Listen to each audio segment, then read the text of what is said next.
नमस्कार, आप देख रहे हैं इनसाइडर लाइव। मेरा नाम है काजल तिवारी। इस वीडियो में हम तीसरे चरण में जिन लोकसभा सीटों पर वोटिंग हुई उसे लेकर चर्चा करेंगे।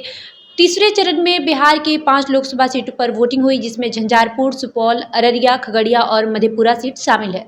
शुरुआत हम झंझारपुर से करेंगे। हमारे साथ बातचीत करने के लिए मौजूद है हमारे एडिटर पवन प्रकाश। और सर से पहला सवाल यही करेंगे कि सर, झंझारपुर में इस बार कौन जीत रहा है? झंझारपुर का सीट जो बहुत ऑब्वियस टाइप से सीट है, मतलब 6 लाख वोट से पिछले बार रामप्रीत मंडल जीते थे। 3,22,000 का अंतर था।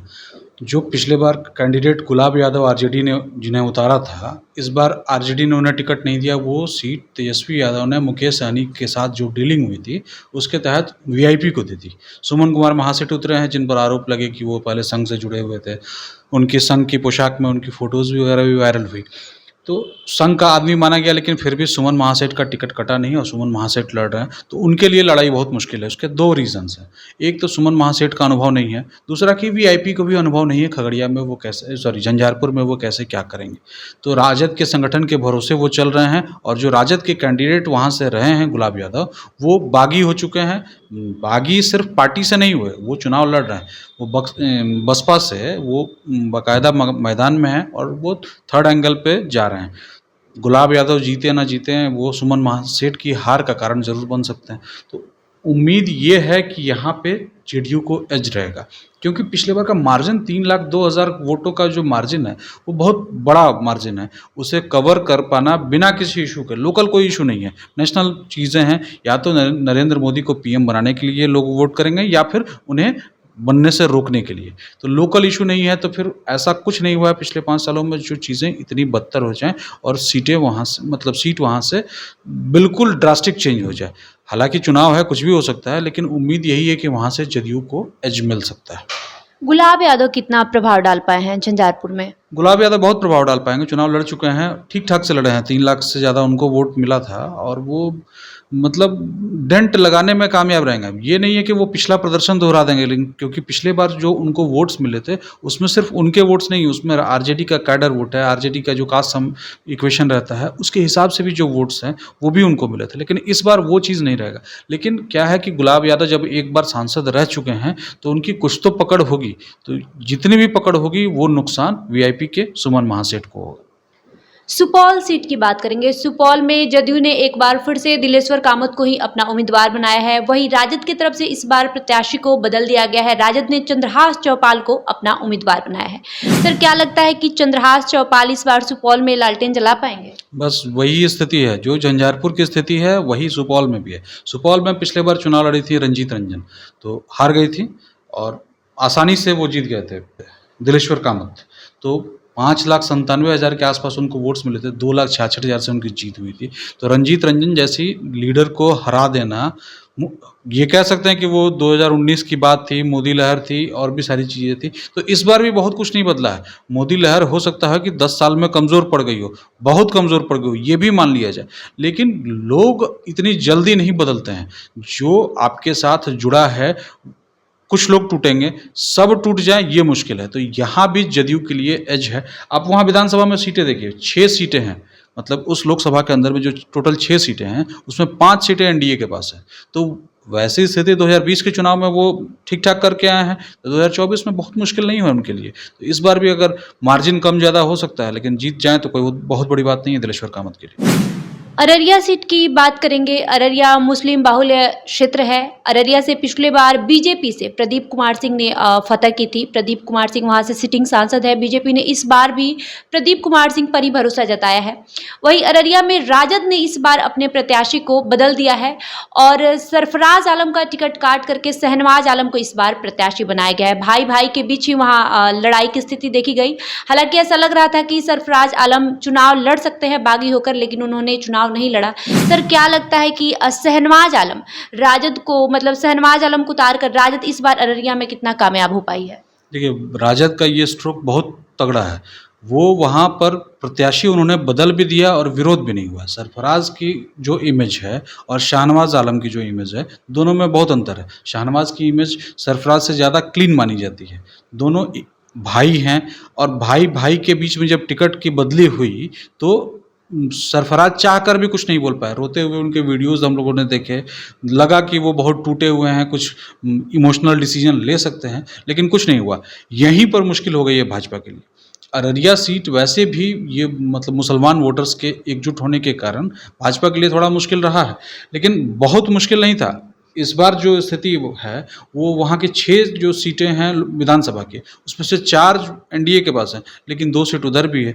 तो मुकाबला जो है वहाँ पर टाइट है, और शाहनवाज़ आलम की एंट्री से जो कुछ वोटर्स जो हो सकता है उस सरफराज से नाराज़ हों, जो पिछले बार चुनाव हारे थे, तो इस बार वो जुड़ सकते हैं वापस। मुसलमान वोटर्स में ऐसे भी बहुत वहाँ पे दिक्कत नहीं है, आरजेडी को ईज़िली मिल जाना है।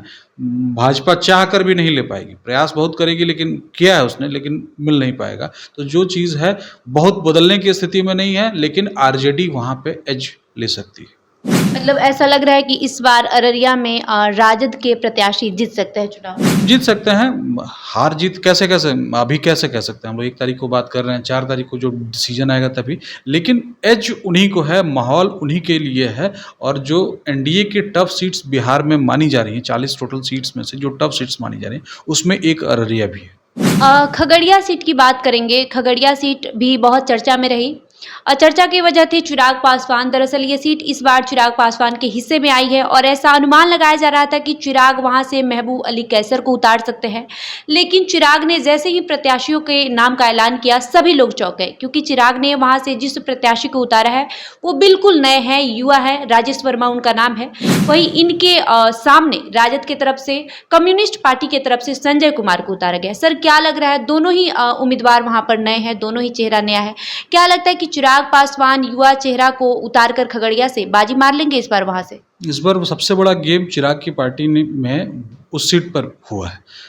कारण ये कि महबूब अली कैसर आपको टिकट बंटवारे के ठीक पहले तक चिराग पासवान के साथ साथ दिखे, चिराग पासवान के आगे पीछे घूमते रहे। चिराग पासवान के घर, जो उनका कार्यालय भी है, वहाँ अक्सर उनको देखा गया, पब्लिक मीटिंग्स में ओपनली सबके सामने थे।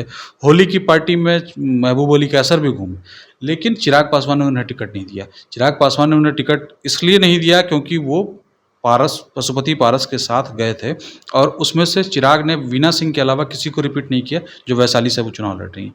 तो महबूब अली कैसर का टिकट उसी मामले में कटा है।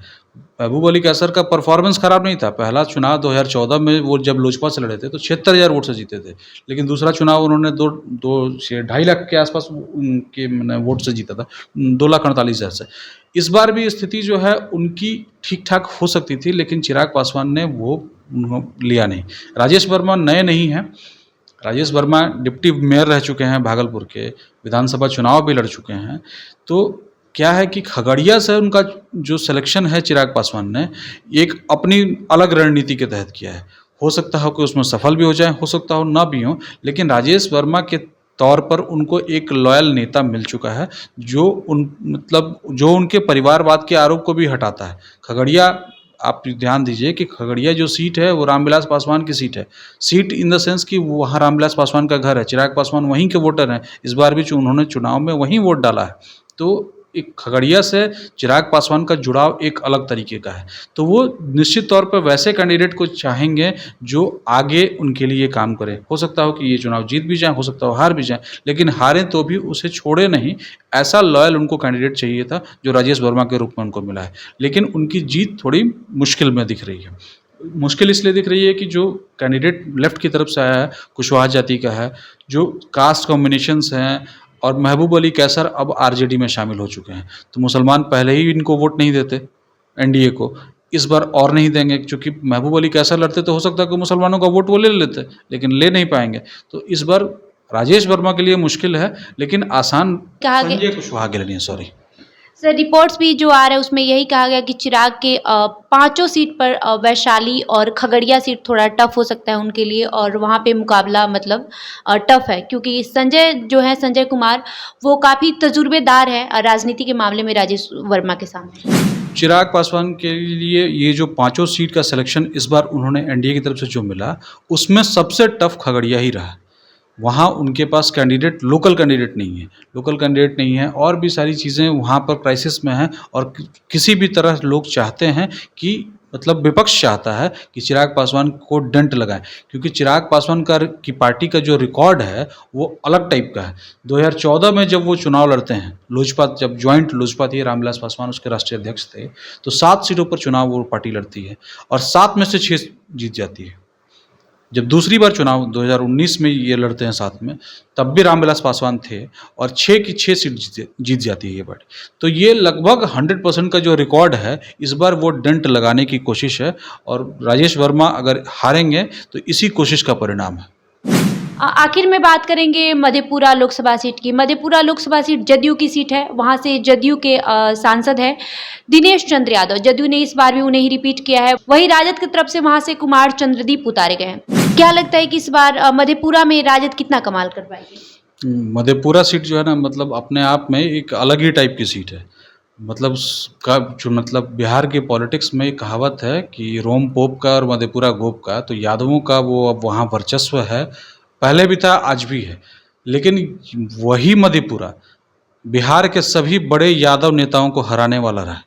लालू यादव वहाँ से हारे हैं, शरद यादव वहाँ से हारे हैं, पप्पू यादव वहाँ से हारे हैं। सभी जो बड़े नेता आज एग्जिस्टिंग हैं, या शरद यादव तो अब नहीं रहे, लेकिन ये लालू यादव और पप्पू यादव दोनों वहाँ से हारे हैं। क्लासिक चीज़ ये है कि दोनों वहाँ से 2-2 बार सांसद रह चुके हैं। लालू यादव भी 2 बार रह चुके हैं, पप्पू यादव भी 2 बार रह चुके हैं, लेकिन 1-1 बार हार भी चुके हैं। शरद यादव वहाँ से 4 बार रहे हैं, लेकिन 1 बार हार चुके हैं। तो मधेपुरा में मतलब बहुत क्लियर है, बीपी मंडल वहाँ से 2 बार सांसद रहे हैं। इसके अलावा ये 4 लोग टोटल रहे हैं, लालू यादव, शरद यादव, पप्पू यादव और बीपी मंडल वहाँ से 2-2 बार सांसद चुने गए। उसके बावजूद ये कभी अपनी सीट रिपीट नहीं कर पाए, मतलब 2 चुनाव लगातार नहीं जीते।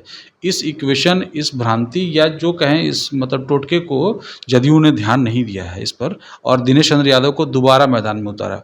तो टोटके के हिसाब से देखें तो दिनेश चंद्र यादव हार रहे हैं, लेकिन क्या है कि वहाँ मार्जिन 3 लाख से ज़्यादा का था। फिर वही स्थिति है कि क्राइसिस कुछ जदयू के सामने नहीं है, जो क्राइसिस है नरेंद्र मोदी के फेस पर है।